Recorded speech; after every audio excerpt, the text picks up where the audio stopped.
ملائک تو ایک دفعہ پیدا کیے گئے اور قیامت کے قریب جیسے اور مخلوقات فنا ہوگی وہ بھی فنا ہو جائیں گی،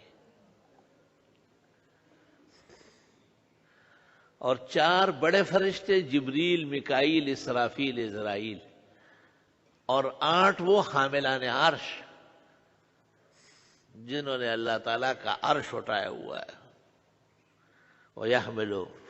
عَرْشَ رَبِّكَ فَوْقَهُمْ يَوْمَئِذٍ ثَمَانِيَةٌ، کہتے ہیں کہ یہ 12 فرشتوں پر زوال نہیں آئے گا،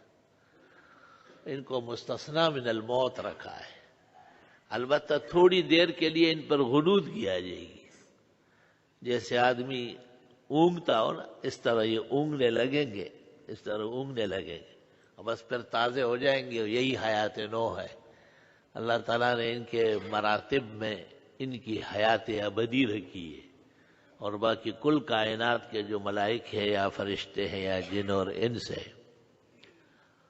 ان کو فنا آ جائے گی۔ وَيَبْقَى وَجْهُ رَبِّكَ ذُو الْجَلَالِ وَالْإِكْرَامِ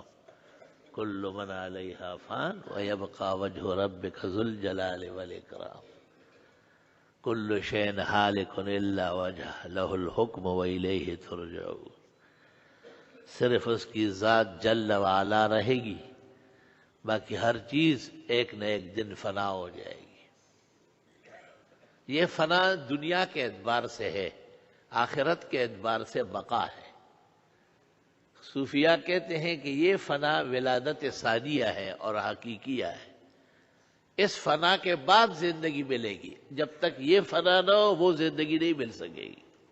سوائے 12 ملائک کے جو مقربین ہیں اور مستثنی ہیں عام